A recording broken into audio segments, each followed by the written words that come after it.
Добро вечер, почитувани. Следува последниот појас од нашето отворено маратонско студио. Наш гостин во овој дел е господинот Стево Пендаровски. Добро вечер. Добро вечер. Ке се обидам вака накусон, или да набројам одредени сегменти од вашата кариера. Работевте десетина години во Министерството за внатрешни работи. Некој бе паметат како портпарол на министерката Доста Димовска. И на Павле Трајанов. И на Павле Трајанов. Но бевти началник за аналитика во МВР. Да. Потоа советник во кабинетот на председателот Борис Трајковски за безбедностни прашања, национална безбедност. Кај председателот Бранко Црвенковски советник за надворешна политика. Бевте председател на Државната изборна комисија, токму кога беа председателските избори со Црвенковски, кога се бркаше тој цензус, ке можеме и за тоа да разговараме. 2014 председателски кандидат на коалицијата предводена од СДСМ, бевте против кандидат на Георги Иванов. На изборите 2016 бевте избран за пратеник и сега сте национален координатор на НАТО. Господине Пендаровски, дали после 30 септември, референдумот, сме поблиску до НАТО или подалеку? Јас мислам дека сме на иста дистанца. И се во овој контекст можеме да ви спомнам една информација која ни е потврдена баш од седиштето на НАТО и до сега македонската јавност немаше прилика да ја чуе, че ние почнавме со тие пристапни разговори со Алијансата некаде од пред 2 месеци и требаше првиот голем испит нашата македонска делегација од сите органи кои имаат некаква компетенција во делот на НАТО интеграциите да биде во Брисел на 18 и 19 октомври. Тоа ни е закажано од пред референдумот. Така. Пред 2 дена добивме дефинитивна потврда од седиштето на НАТО дека тие датуми остануваат, независно од она што се случи на 30 септември. Без оглед што ќе се случува во собранието. Да. Значи тие не мислат, не, и претходно беше, се знае дека за да се комплетира Преспанскиот договор, треба да имаме завршеток или финале со уставните промени, меѓутоа исходот на референдумот, значи 30 септември во НАТО не промени ништо. Напротив, ни рекоа ве очекуваме на таа прва отчетна седница, да ја наречам, на 18 и 19 во Брисел, така што од нивен аспект ние немаме никаква... Да, но ова може да охрабри опозицијата да рече без оглед немало уставни амандмани, нели НАТО... Па не би требало, затоа што генералниот секретар Столтенберг дента по референдумот беше јасен на пресконференцијата, како што беше јасен и во Скопје, која беше дека без комплетирање на тој процес, значи без уставни промени нема НАТО. Така. Нема скратен пат. Ние ќе продолжиме потоа, но сега би сакала накратко да слушнеме дел од информациите и вестите од регионот.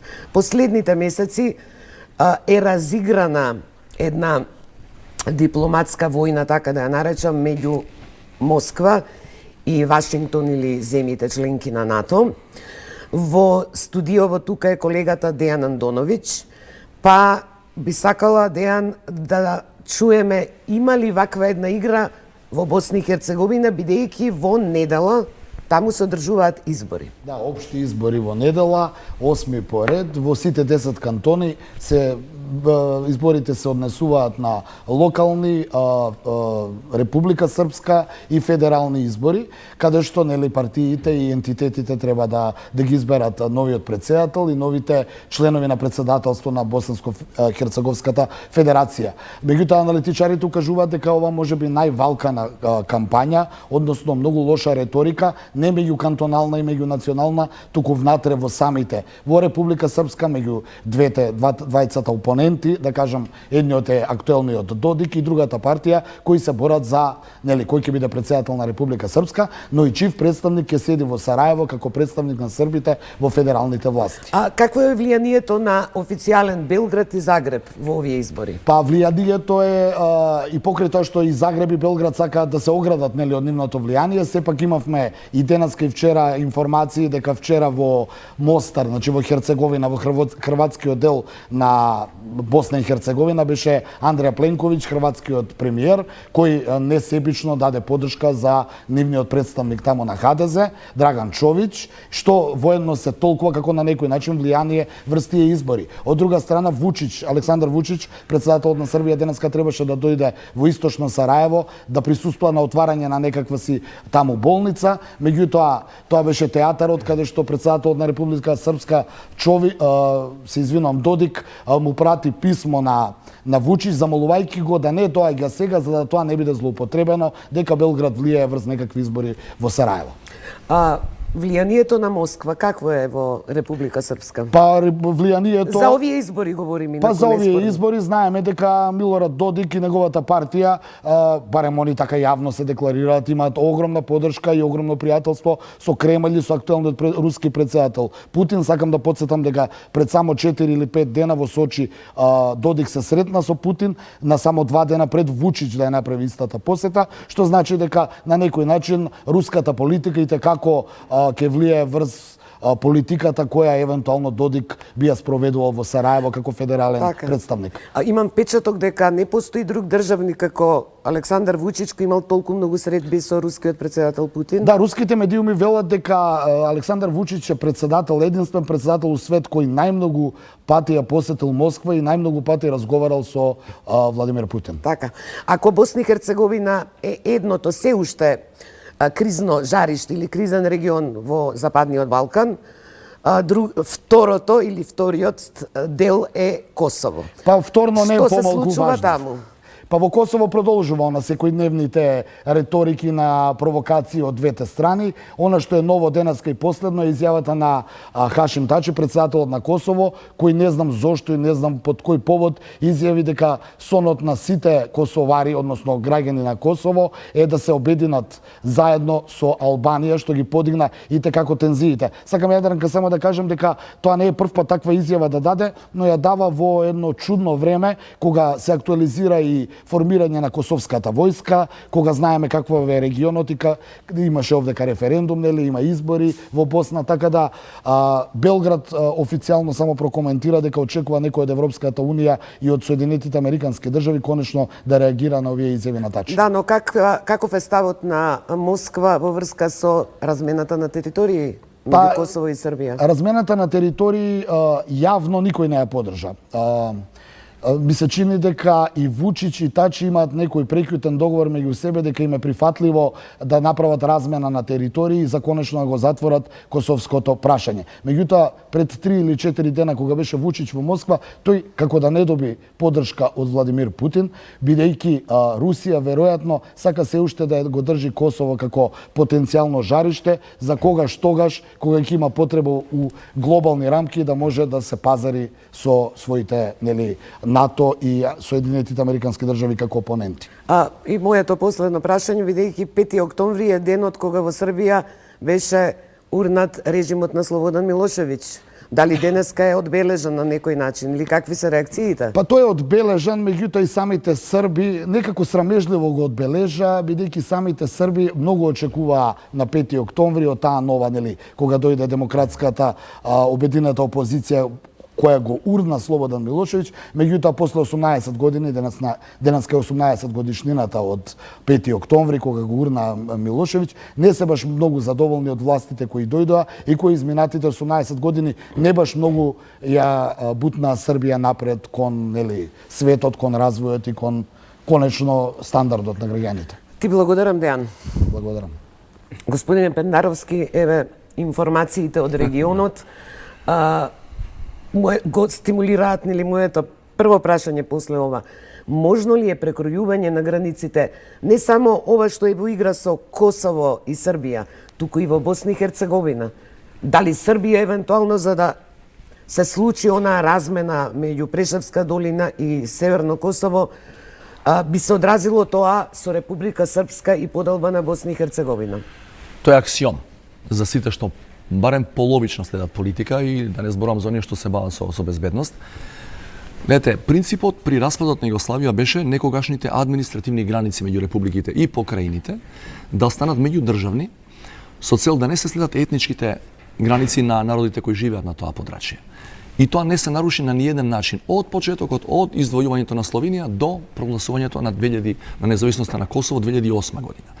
Ако тој принцип се замени сега со следење на етничката дистрибуција на населението, до кај што има Срби, тоа е Србија, кај што има Албанци, тоа е Албанија. Ке има домино ефект, не треба да губиме време и да зборуваме за тоа. Апсолутно е јасно. Неодамна во Скопје беше Американскиот сенатор Рон Џонсон, кој е поприлично чест гостин во Белград и многумина го поврзуваат со таа идеја, кој наводно доаѓа во Белград, често пати оди Он се залага за размена на Он е територии. практично курир, него го нарекуваат специјалецот на Трамп за Балканот и Ја опипава тестира на терен, некој начин, видиме, така, идејата. И беше во Скопје неодамна. Тоа беше неговото прво застанување во Скопје, од кога почна таа идеја да циркулира. Инаку беше 3 пати во Белград досега.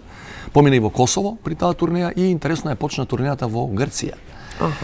Значи тој четвораголник им е познат на сите кои се бават со тие работи. Во Скопје јас бев на средба со него. И директно го прашав околу таа идеја, бидејќи велам не може да не знаете, вие сте креатори на новите граници на Балканот или поддржувачи од 90-тите по распадот на Југославија. Практично екипа која го менаџираше тоа беше Клинтоновата американска администрација.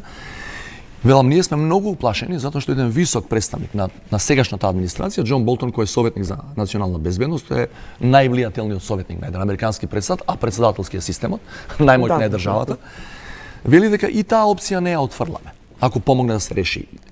И мислам дека, мислам дека варијантата дека за се што ќе се договорат Белград и Приштина е добро, само да се реши проблемот, не може да биде прифатлива, бидејќи ако се договорат за ова, размена на луѓе и територии, прва директна колатерална штета е Босна и Македонија. И тоа ќе значи де факто ревизија на сите мировни договори, од Дејтон преку Кумановскиот договор до нашиот рамковен договор. И се во делот на рамковниот договор, човекот прв пат доаѓа во Македонија, ја објаснував подолго време. Сум го кажал за македонски медиуми и порано.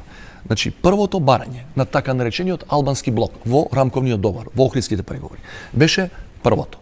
Заедничко барање на сите, независно што Али Ахмети беше горе во Шипковица, другите беа на маса. Дел од нив не се живи, меѓутоа има живи сведоци кои ќе потврдат, беше да се побараат територијални решенија за етничките прашања. Дали тоа кореспондира со она што Ману се залагаше за размена на територии? Не кореспондира во делот на териториите, кои треба да ги добие едната и другата страна, меѓутоа на тоа како теза беа исти. Вели, сакаме да се разграничиме, бидејќи немаме верба дека некоја идна, доминирана од македонци влада во Скопје, може стварно да ги почитува нашите права и да има фул инклузија на албанците во системот. Тоа беше одбиено имено од Джеймс Пердју, кој де факто ги водеа, ги менаџираа тие преговори, со образложение прво, кое е реторичко, кое е пак убаво за слушање, меѓутоа нема тежина во стратешка смисла, вели, Македонија е многу мала за да се дели, како ќе го делите Скопје и така натаму. Меѓутоа вториот аргумент беше побитен. Вели, не сакаме да направиме втора република српска во Македонија. Босна е имено заради тоа нефункционална држава. И сега, значи, ова е битно да скратам, одговорот на сенаторот. Тоа, вели дали ние... допре до него, кои се реперкусиите од не дека јас или ние тука што бевме и другите од македонската делегација го зборевме, меѓутоа неколку дена потоа имаме една мала модификација на таа изјава, која помина кај нас незабележано, вели, прифаќаме било какво решение кое Белград и Приштина ќе го договорат, евентуално, но под услов да не ја загрози регионалната стабилност. Што е битно, така, што е битно за нас. Зашто моја предпоставка е дека независно од тоа дали Вучич и Тачи имаат некои своји лични мотиви за такви трампи, дека тоа е практично неизводливо. И дека тоа ни еден релевантен фактор во светот, Европа и Америка, нема да го поддржи, бидејќи сите знаеме што значи тоа. Милиметар да се промени од балканските граници. Ставот на Берлин. Ставот на Берлин е најјасен од сите светски центри и морам да признам и ставот на Лондон. Е најегзактен од Москва. Да се надоврзам на ова што вашиот колега го кажуваше. Значи, не само во однос на косовското прашање, меѓутоа и во однос на косовското и во однос на македонското прашање, или нашиот договор со Грција, мене ми се чини дека на Москва и одговара да бидат отворени прашањата, а не затворени. Бидејќи во некое друго идно пазарење, Крим тамо, Сирија ваму, Балканот ваму, може би у таа политичка трговија, во која на големите многу обичните мали народи не им значат нешто, може би и ние ќе бидеме монета за подкосурување. Имено тука е најголемата вредност и потреба ние да влеземе под еден голем, битен, најголем безбедносен чадор како што е НАТО алијанса. Но искуството кога беше бомбардирањето на НАТО во Србија, нели србите постојано се колнат во тоа нивно пријателство со Русија, но во целата таа епопеја што беше, тие не видоа конкретна помош од Русија. Знаете што, да не се чудиме, значи тоа оди во прилог на тезата што рековте вие да се држи. Да, големите имаат своји интереси. Гледате, овие нации, да не ги именувам, се не би било коректно, што беа па условно кажано закачени за западната алијанса. Ако сакате, Словенија, Хрватска па надолу, па до Косово. Тие не добија подкрепа од Америка и од целата западна алијанса или НАТО бомбардираше 99 затоа што им беа, не знам, многу драги албанците на Косово или не знам хрватите. Они имаат своји стратешки интереси да ја набијат по-на исток, московската или руската мечка, и се малите народи, што е задачата на малите народи. Ако може со своите национални стратегии и интереси да влезат во стратегиите на големите. Под нивниот чадор. Значи, Америка имаше интерес да оди кон истокот, албанците, хрватите, словенците тоа го искористија и нормално направија своји држави. Ние треба да бидеме паметни и да видиме каде е сега дистрибуцијата на сила поголема и да се решиме, бидејќи нема друга варијанта, именно ради хетерогениот состав на нашето население, да гледаме малку кон Москва, малку кон Вашингтон. Значи, земејќи во предвид оваа со ситуација во регионот, каде што треба да се затворат неколку горливи прашања, кои се последиците при евентуално песимистичко сценарио? Например, не се усвојат амандманите на изборите, оваа проевропска коалиција не добија 80 гласа. Значи, тоа е она најпесимистичкото. Што значи за безбедноста на Македонија во овој амбиент во регионот? Гледате, ја на почетокот на кампањата за референдум, јас се обидов да влезам во тие така наречени безбедносни сценарија. Пред луѓето со кои имав контакти во рамки на кампањата, и од некој од моите колеги ми беше во кампањата забележено дека на тој начин се плаши народот. Ако му кажа, ја не велам дека ќе има војна. Еве доказ, меѓу другото. 2008 не одбија од НАТО, од Букурешткиот самит. Не влеговме. 10 години потоа немаше војна во Македонија. Меѓутоа ние сме постојано држава која чека конечно решение. Не можете да имате привремено име во Обединените нации, а да имате трајно решена безбедност. Едно со друго не оди. Имаме провизорно и привремена референца, вели, не трајна референца. Знаете како е правиот назив, тој многу долг километарски, на договорот меѓу Грција и Македонија? Ако е 95-та привремена спогодба, за држава со привремено име, ова се вика финална спогодба. Значи, ова би требало да биде конечно печатирање на нашата независност и во меѓународни рамки. Значи, дали во случај, сега на една оптимистичка варијанта, доколку ние успееме да ги надминеме сите овие проблеми што се во собранието, ќе бидеме многу постабилни, се овака, не знам како да се изјаснам поинаку, независно каква ќе биде судбината на договорот Белград-Приштина. Апсолутно. Еве ви доказ. Не постои ни една држава во историјата на НАТО алијансата од 49-та направена до денес која била членка се распаднала. Не постои такво. Ако успееме тоа да го направиме, значи ќе добиеме, како што реков, конечна потврда, меѓународна верификација дека ова држава е трајна на НАТО, тогаш разрешницата Приштина-Белград нема толку да не погоди. Апсолутно. Гледате, Грција и Турција се членки на НАТО, постојано има некои тензии, меѓутоа не отидоа у директна војна затоа што се двете внатре. Ајде се објасните ми вака. Овие работи не им се јасни на раководството на ВМРО ДПМН. Ајде да ви кажам уште една теза као подкрепа на тоа што добиваме, ако го решиме прашањето. Ја тврдам, може да се уклучат и историчари, и политичари, и граѓани. Ја тврдам дека со Преспанскиот договор и со влезот во НАТО, потоа и во Европската унија, трајно и на позитивен начин се решава македонското прашање. Паметите 100 години назад македонското прашање, Македонија јаблко на раздорот, со ова се решава. Не на лош начин, на добар начин за нас. И втора работа што се постигнува, во која смисла се решава? Се решава на позитивен начин. Ние сме македонци со македонски јазик, со македонски придавки, со македонски кодови. И тоа грчкиот парламент ќе го ратификува. И додаваме компензацијата кај нас. Дали сме сигурни? Многумина се скептици, а што нели Грција може потоа да не го ратификува, може ова, може она. Значи, какви се гаранциите дека тоа ќе помине во грчкиот парламент? Гаранциите се во сведокот на спогодбата. Метју Нимиц, кој е специјален представник на генералниот секретар на најголемата светска организација, плюс е американец. Помладите не знаат дека Метју Нимиц пред многу години беше подсекретар у State Department, значи не е дрво без корен. И неформално главните гарантори, неформални гарантори на договорот се оние сили кои практично помогнаа да се дојде до овој договор и до ваков компромис. Тоа се во Европа, Германија, во светот тоа е Америка.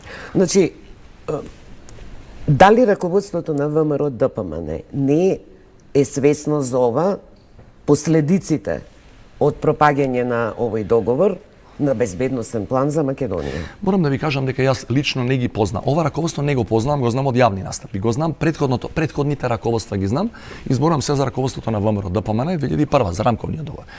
Чи факт е, јас слушам има луѓе кои од ова условно кажано мојата политичка страна ги критикуваат за историска парализа при вакви големи раскрсници и луѓето од ВМРО.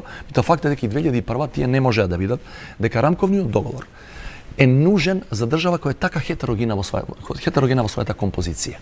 Вие не можете да правите етнички чиста македонска држава бидејќи имаме Еве податок кој луѓето не го кажуваат. Не само 25% албанци по тој стар попит. Имаме околу 33% муслимани. Значи хетерогена во религиозна смисла. И со вакво обкружување во Балкан, на Балкана. Значи, тогаш не ги видоа. Не можам да сватам како не може да видат подалеку од мандатот. Или ај ќе доеме на власт. Утре што ќе правиме?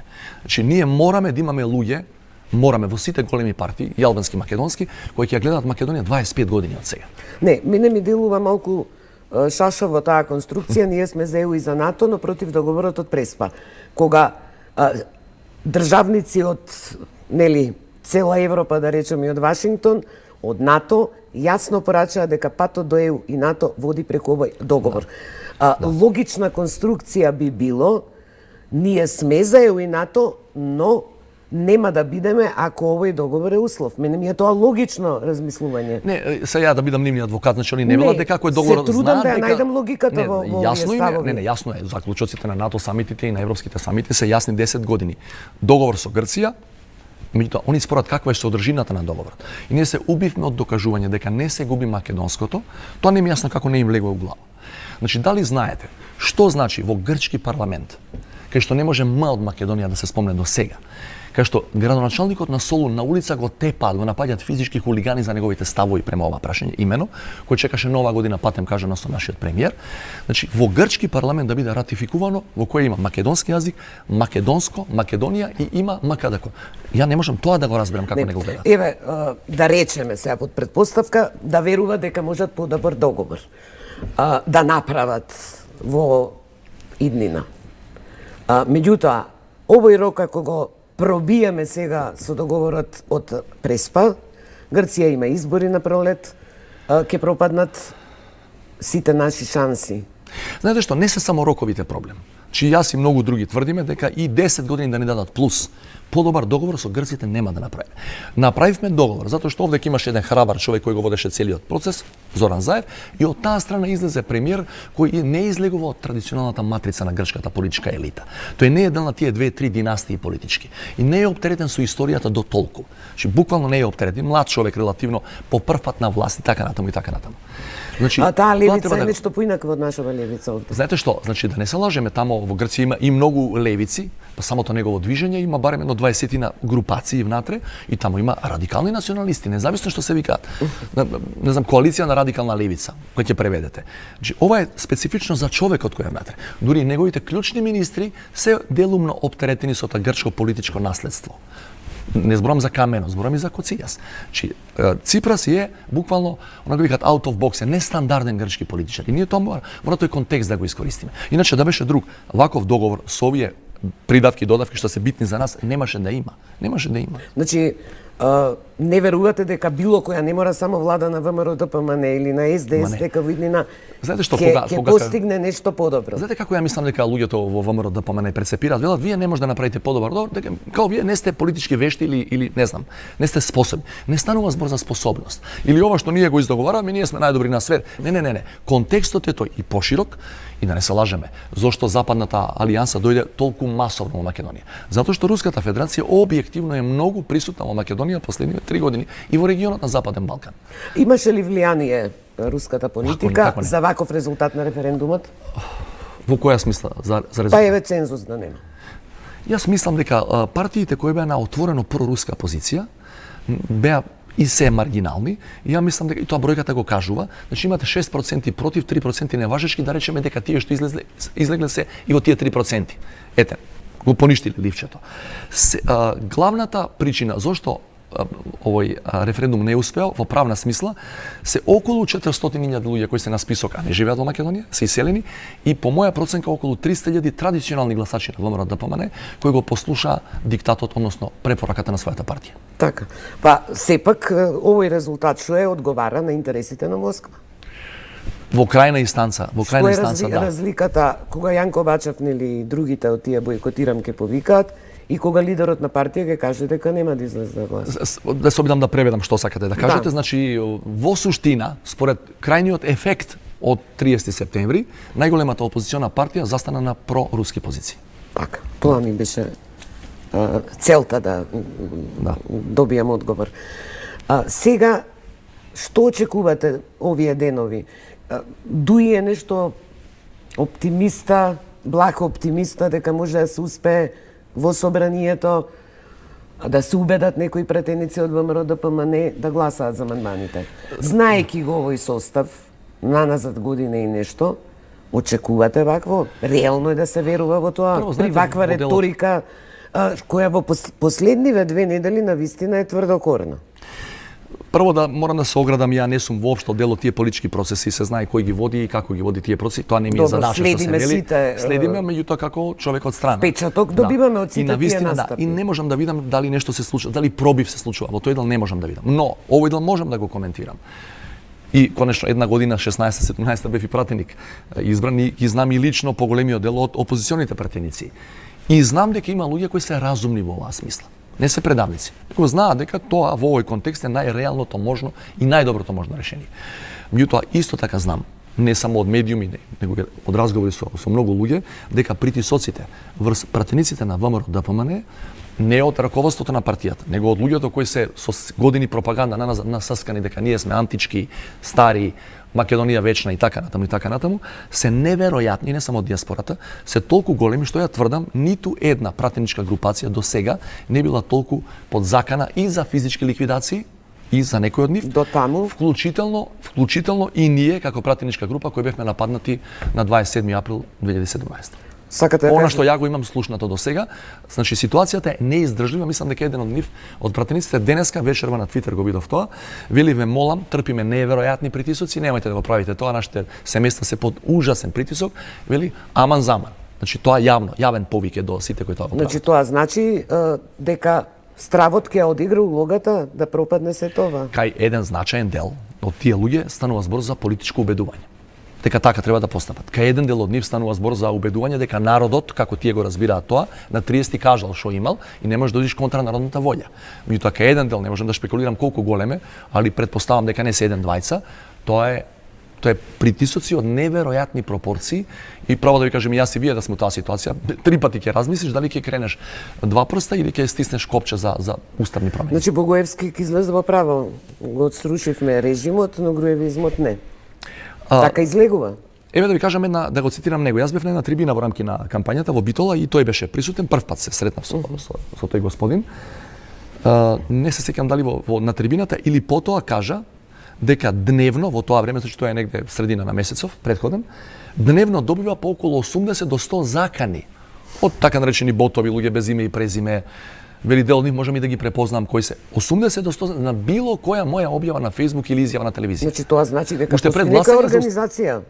Дека има организирано. Нема никакви дилеми, значи има и индивидуални психопати. Да, има, добро тоа станува ова што го зборуваме, има една меѓународна организација која се бавеше имено со тоа.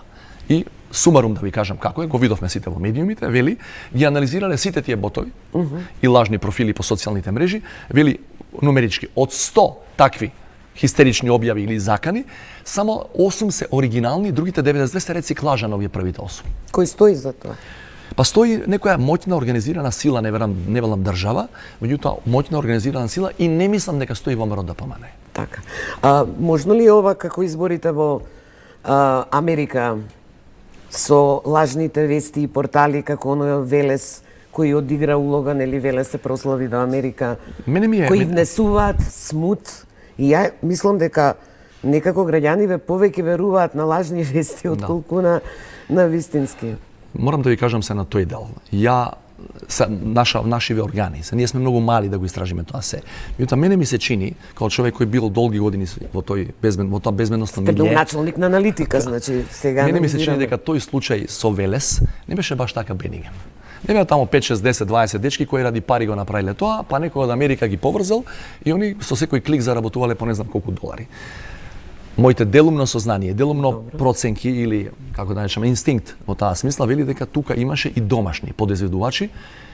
И да одам подалеку, центарот? Не повеќе од центарот, да, меѓутоа зборам за македонските, знаете што, во Македонија не се само поединци, индивидуи кои поддржуваат, не знам, регионални сили кои се надвор од регионот. Станува збор и за делови од безбедносно разузнавачкиот апарат кои им помагаа на тие луѓе и кои мислам дека се уште се во некој си ќошиње на тој апарат, се уште добро ситуирани и помагаат. Главниот центар не е во Македонија сигурно, за изборите во Америка. Ние мораме се погрижиме за овие што тука и за време референдумот тоа го правеа и ќе биде трагично за сите нас ако се испостави дека дел и од нашите институции во таа сфера биле поддршка во таа насока. Се спомнува варијантата, таа ја спомена и премиерот Зоран Заев, за предвремени избори. Дали сметате, тука постои една дилема, дали сметате дека е подобро да се направи една широка коалиција на овие проевропски и пронато политички сили, заедно со албанскиве партии, или треба да се оди македонски блок, албански блок? Ако гледаме од аспект на максимирање на резултатот, 610.000 гласови. Да, ако гледаме од аспект на максимирање на резултатот, значи кој е се за Евроатлантска Македонија, тоа е најлогична консеквенца. Најлогична опција е таа. Сите што сега гласавме, сите тие 610.000 за да бидеме под еден покрив на тие избори, бидејќи јас тврдам дека и да има предвремени избори сега ноември-декември, дека тие нема да бидат за резултати во економија, во социјала, реформи во правосудство. Тоа сакам да кажам, избори во кои велиме? Да. Ќе биде фактички ќе биде истото прашање, нема да се звучи така, ама ќе биде истото прашање од 30. Иднината или изолација? Каде ја гледате Македонија, да. Тоа ќе биде практично, нема да биде перформансот на владата до сега, барем ја така гледам на тие работи.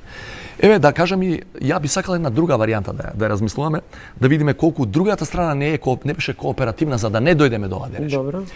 На преговорите разговори меѓу власта и опозицијата, последните во клубот на пратеници. Јас мислам дека Заев тој јавно го образлагаше. Вели, му дадов еден до два предлога на опозициониот лидер. Вели, ова е толку сериозно прашање, ова не е прашање на Заев или на СДСМ, него е ни тежи на сите нас 27 години. Дајте да влеземе во заедничка влада, да бидеме година дена во таа влада, да го истуркаме овој договор заеднички, да не биде некој предавник, некој патриот. После тоа секој со својата среќа на следни избори. Тоа е како за рамковниот, така? Да. Голема коалиција, сите големи релевантни партии во парламентот, да го истуркаме, вели, да не се напаѓаме ти си поголем македонец, ја помал македонец. Изворите од натре велат дека прво имало тишина од едно 30 на секунди, бидејќи предлогот комплетно е изненадил делегацијата од таа партија и после рекле не би го прифатиле тоа. Нема без консултации, така? Да, зашто не би го прифатиле? Се ја прашам. Значи тоа зошто да се делиме и на ова прашање? Ова не е прашање за делби меѓу нас. Кој е поголем патриот и да се удираме во град. Но риториката е мислам радикално спротивна од она што и во делот на предвремени избори. И СДСМ. Во делот на што ги спомнате предвремените избори. На тие исти тамо разговори Заев дал и ваков предлог. И тоа го знае македонската јавност. Да вели, учествувате активно, гласате како сакате, но учествувате активно како политички субјект.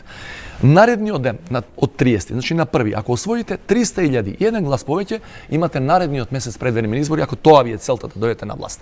И тоа било одбиено. Но Пенаровски ни точно знаеа дека ако излезе, ако не бойкотира, ќе победеше оваа опција.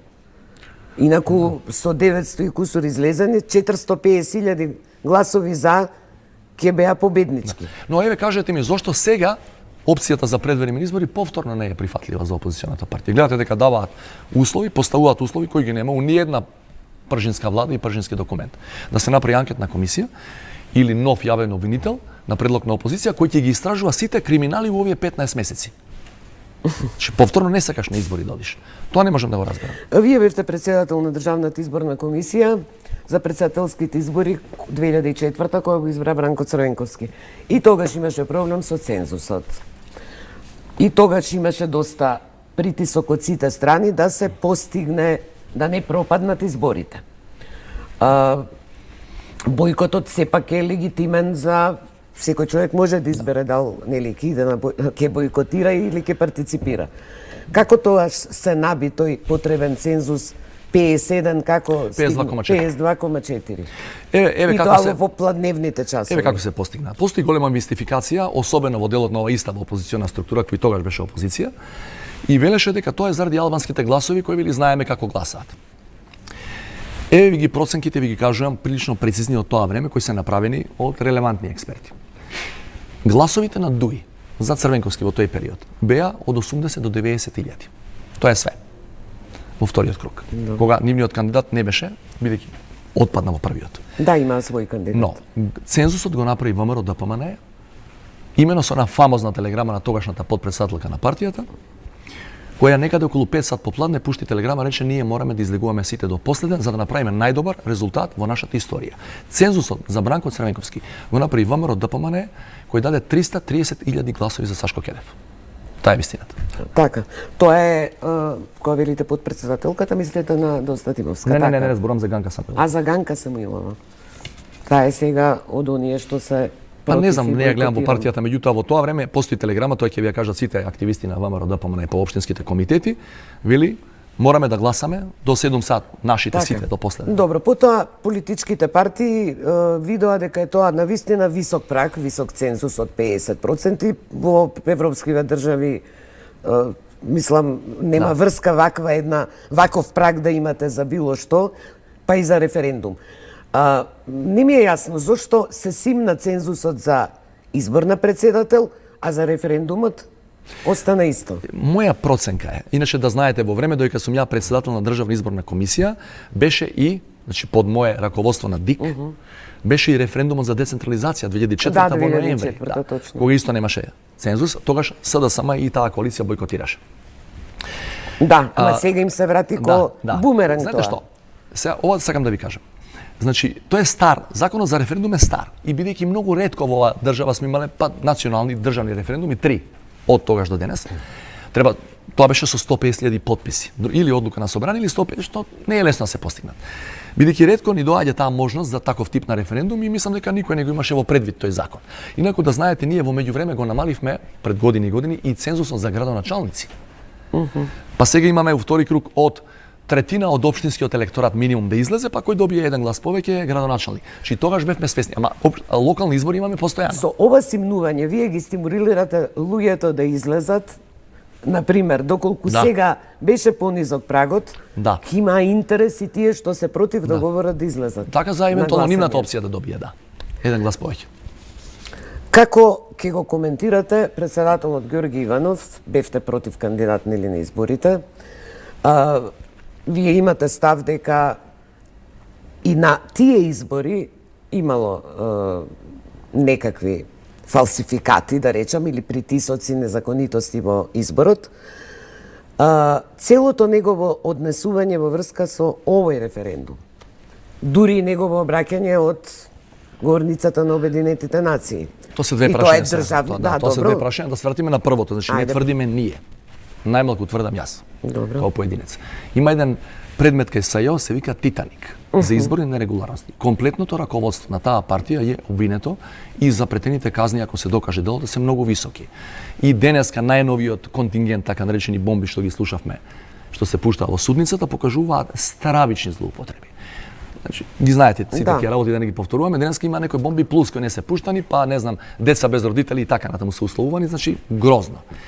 Таа машинерија која му донесе на Груевски на тие избори 481.000, истата машинерија на Иванов му донесе 535.000. Да, но ја не ги разбирам. Што е неспорно. Така, но ја не можам да разбирам зошто СДСМ и ЗАЕВ цело време реагираа дека владата на Груевски во тој период нели е избрана со фалсификувани избори и слично, се бараше оставка од таа влада, но за председателот Иванов немаше реакции.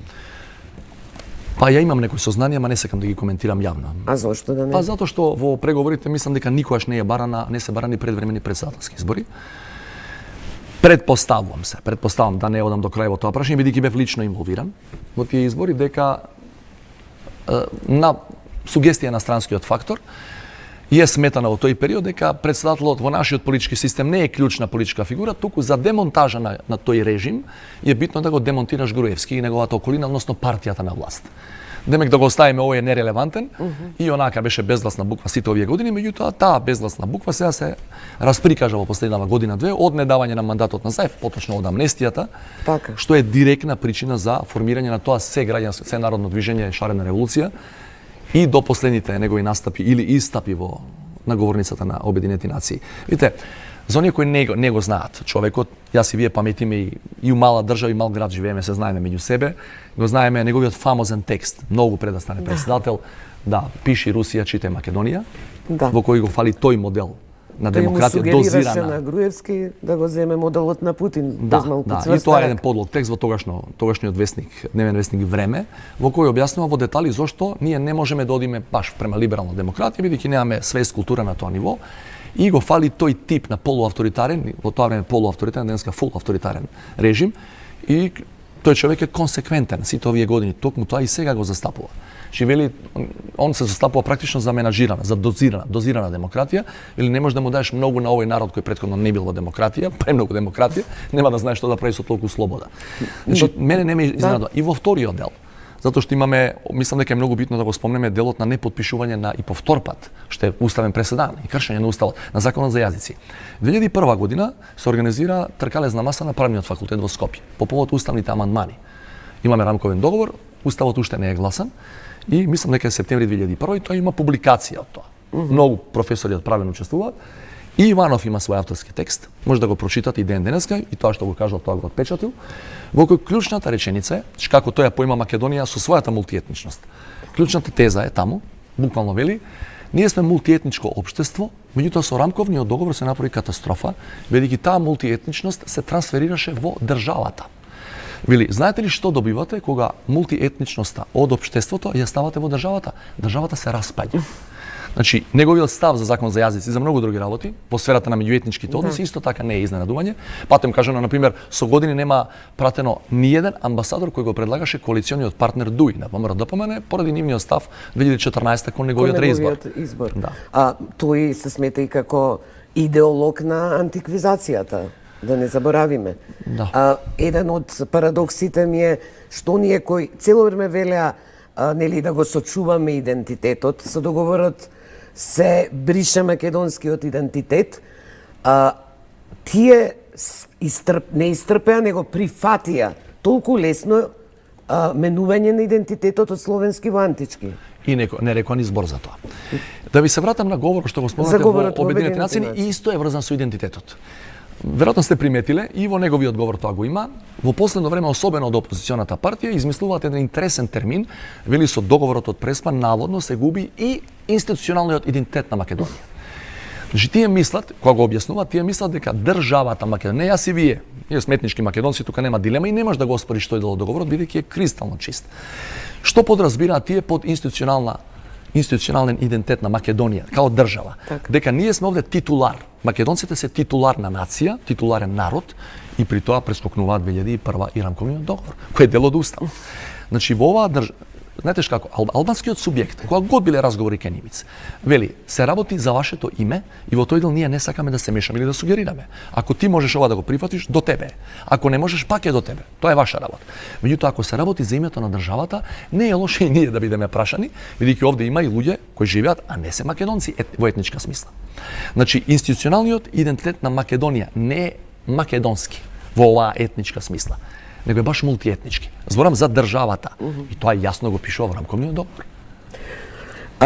Но видете, интересни ми се реакциите што доаѓаат од европските центри. Фактот што Иванов не го потпише указот за законот за ратификација на договорот од Преспа, никој од тоа не приговори дека има некоја правна фалинка. Ама знаете зашто? Затоа што во договорот со Грција, имено антиципирајќи вакво однесување на човекот кој има познато политичко однесување, не е тешко да го предвидиш. Ако сакате можеме да си играме и така. Еве сценарио да ви кажам, 5 чекора од сега. Значи ја не знам воопште дали ќе има избори. И да има избори. И да победи оваа коалиција која е сега на власт. Па нема да го даде мандатот. И образложението ќе ви го кажам. Тоа ми беше следното, да. И ние разговаравме во фокус. Во договорот пишува дека Преспанскиот договор пишува, има линија. Како се вика одредба една реченица, вели да се гласа, да се усвои во македонскиот парламент, не вели да се објави по службен вестник. Преговарачите знаеле. Добро, што би било објаснувањето? Да, тој нема да го даде мандатот, исто така верувам. Тоа значи дека он во себе си придава веќе и законодавна, секаква моќ со амнестијата и судска. Мислам дека најдобрата анализа за неговото политичко однесување, некако лично се разбира, ја дава неговиот некогашен советник за правни и уставни прашања, професор Чкарич, така што мислам дека подалеку од ќе губиме време јас и вие, ако разговараме за тоа, бидејќи има брилјантна анализа од тој аспект во неколку наврати. во последниве неколку години и мислам дека тоа е доволно. Со какво образложение ќе излезе кога нема да го даде мандатот? Доколку има избори? Сакате да погодаме, да, ќе рече нема уставот не ми дозволува да дадам мандат на коалиција која заговара редефинирање на македонската држава како што ја познаваме од насном и така натаму и така натаму. Да, но видете, доаѓаме и до уште еден интересен феномен. Партиите од оваа коалиција под водство на СДСМ говорат дека е одговорен и за нели околу амнестијата и сето тоа што настана, не давањето на мандатот на мнозинство. Влада формира, тој има мнозинство, мислам тоа е многу просто. Сите настани по тоа што следува и ова негово однесување, но за импичмент на председателот потребни се 80 гласа. И 2/3 кај Уставниот суд. Да. Така што тоа значи, знаеме тоа е невозможна мисија. Мислам дека е невозможно. Иако можам да ви кажам има тоа се два услови и треба кумулативно да бидат исполнети во делот. Кај Уставниот суд имаме интересна структура на гласање за тоа дали треба да се запре референдумот. Не одам. Само 20 се од 9 судии против. Така. Значи за тоа прашање имаше 2/3. Но потоа останува нели законот кој му обезбедува доживотна пензија и таквите привилегии. И сметате дека е тоа во ред? Па, за сите зборувам. Дали е законот добар? Мојот личен став е дека законот не ни треба. Не ни треба таков тип на закон. Има некои одредби, некои закони во регионот кои Хрватите скоро го имаат, тоа па го сменија, меѓутоа и некои други регионални држави имаат вакво решение кое мене ми е прифатливо за една држава со малку капацитет и ресурси, сиромашна држава во суштина, чии председателот има секако специјален третман во безбедносна смисла, го обезбедуваат ако има разбира сознание, меѓутоа ако има меѓународни активности, некој му доаѓа на гости што се вели на разговор, тогаш Министерството за надворешни работи му ја дава таа логистика која му е неопходна. Значи тој си има просторија, став, луѓе од водење записник до обезбедување, значи го третираат како да е актуелен председател. Вие бевте председателски кандидат на СДСМ и коалицијата. Следнава година се председателските избори. Очекувате да бидете кандидиран повторно? Ако ја ви кажам дека во овој момент никој не разговара на таа тема, се ќе решат да го избегна вешто одговор. Иначе приметуваме на друга една специфика, не само кај вас генерално, дека само мене ме прашуваат кој ќе дојдам, а до година, дали дека сум бил 14-та кандидат, другите не ги прашуваат потенцијални или не знам кандидати во најава, ги има и такви.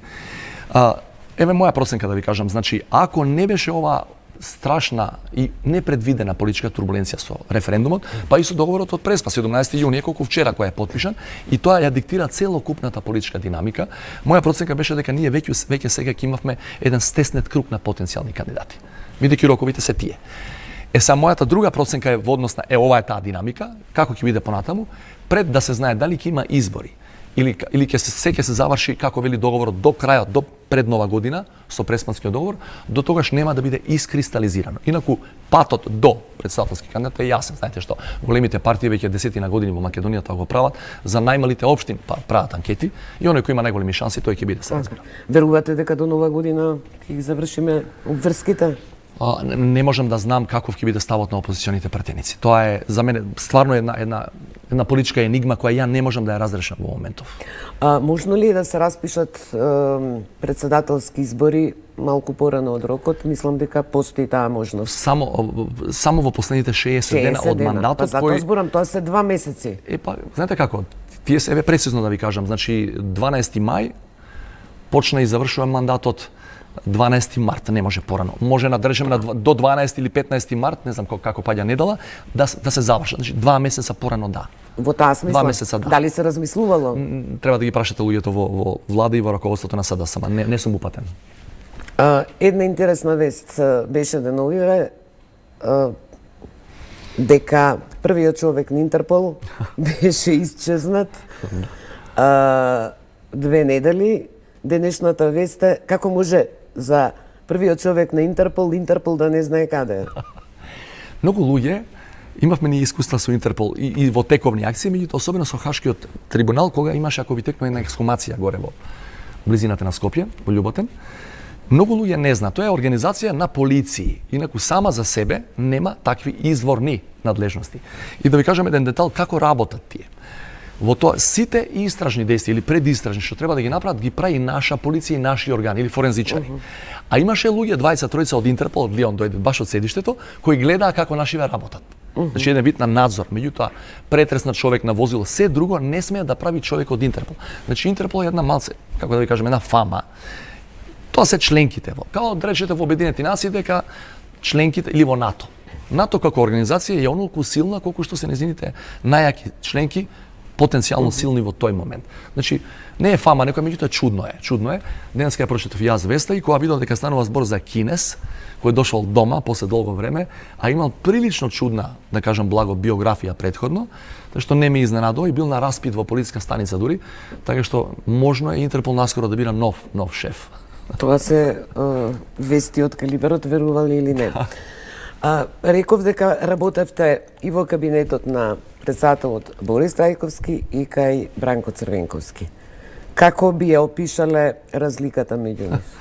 Они беа потполно различни како луѓе, и во приватната сфера, инаку не дека се ја правам пиетет према човек кој прво е починат и па се најдобро за тие што ги нема, или пред Црвенковски кој ќе го гледа интервјуто ќе рече зашо ме критикува мојот поранешен работен. Меѓутоа јас стално го кажувам кај луѓе во делот на што ја го работам, надворешна политика и во тоа време и безбедност или во однос на стратешките цели немаше никаква разлика меѓу нив. И мислам дека во едно интервју по повод некоја комеморација на Трајковски тоа го имам кажано, али за пошироката јавност тоа веројатно не е познато. Малку луѓе знаат, освен ние што бевме во кабинетот, дека особено во последната година од животот на Трајковски, Црвенковски као премиер и Трајковски има исклучително долги муабети и надвор од политичката агенда. Но карактеристично за Трајковски беше што беше избран за председател и тој самиот велеше дека е партиски војник. Но потоа се разиде со партијата ВМРО-ДПМН. Има спротивставени ставови Георгиевски. Да, знаете што Борис Трајковски можеше да го препознае меѓународниот контекст и момент. Не затоа што беше американски човек или тие небулози што ги слушаме, па некој го наведувал као марионета од страна. Тој знаеше, имаше инстинкт за меѓународна политика и знаеше од кај идува ветрот и што е добро за Македонија во тој момент. Значи тој влезе во директен конфликт со Лјупчо Георгиевски. Тие го направија председател, буквално. Иначе Борис Трајковски во првата влада 98 на ВМРО-ДП не е министер, него е заменик министер. Че практично член на извршен комитет, ама не е првиот ешелон на политички функционери на таа партија. Независно од тоа, имаше огромна почит кон Лјупчо Георгиевски, веќе во овој момент јас се морам да настапувам како председател на сите, не како партиски војник. И многумина се излажаа во таа компарација на тие две, па не би рекол слични, меѓутоа битни историски моменти, со Иванов, бидејќи Иванов целиот свој живот бил близок со другата политичка, со левицата, со комунистичката младина и со СДСМ. Близок, не велам член. И мислеа дека дотолку полесно ќе биде за Иванов во овој битен момент за Македонија да излезе од партискиот шинел на луѓето кои го направија председател и да каже не, во овој момент јас сум председател на Македонија и на сите. Тоа што го направи Борис, кој беше практично почнат како партиски војник, заврши реално како председател на сите, тој тоа не го направи. Па дури и Киро Глигоров кога СДСМ ја имаше владата, мислам барем еднаш или два пати има ставено вето на тие закони. На закон за ратификација на меѓународни договори, на пример. Иванов тука е исклучок од предходните искуства на председателот, додека е партијата што го предложи за таа функција, нема ставено ни едно вето. А потоа? Да, сега друга прика. Затоа реков двоен. Тоа се гледа и во предлозите за амбасадори. Предходно, мислам, кога ВМРО предлагаше од било каде луѓе за амбасадорски места, тој ја минуваше се. Сега кога дојде оваа влада, мора да бидат од Министерството за надворешни... Да бидат професионалци. Мора да бидат такави, професионалци. И за жал, да. Не може, не го надмина партиското, за жал. И он може да го направи тоа и јас и вие да не се нервираме како граѓани на оваа земја, меѓутоа битно е за државата навистина овој момент, овој период во кој живееме. Мене ми е жал што и опозиционото раководство и тој не го препознаа моментот. Знаете што, зборува 2001 слични структури, дека Македонија ќе се распадне заради рамковниот и со рамковниот. Еве не се распадна. Напротив имаме, можеби не многу, ама малку поголема кохезија меѓу нас натре. Знаете, еве една теза, не знам, катастрофични сценарија. Да, не знам колку имаме време да ви кажам една реченица, една теза која не сте ја чуле сигурно, не дека се фалам со тоа. Структурата на луѓе кои го поддржува, кои беа против рамковниот и кои го поддржуваа референдумот за децентрализација, што у суштина го рушеше рамковниот договор, се многу слични со овие сега што бојкотираа. Не, но знаете... Од интелектуалци до политички партии. Да, но еве, реакцијата тогаш за тој закон беше дека на вистина вештачки се споија по неколку општини како што е Кичево и Струга. Значи не беше по принципите и европски стандарди. Се согласувам. Тоа Еве да ви беше кажам сега, Еве јас сметав што мислите така дали после шарена револуција, после отпор против режимот во кој цел народ се уклучи на улица, марширавме 3 години. Дали беше најбитно во политичката агенда да биде тиранската платформа? Не. Меѓутоа, во тој момент тие 10 луѓе од ДУИ правеа влада или немаше да има влада. Така е, значи тоа е или тој точно. закон ќе го имавме таков како што е несовршен и тој е несовршен за јазиците, или сега ден денеска ќе ги имавте на власт Груевски и Мјалков. Господин Пендаровски, ви благодарам што бевте гостин. Благодарам. Треба да следуваат вестите. Јас ве поздравувам, се гледаме следниот петок во истиот термин 14 часот.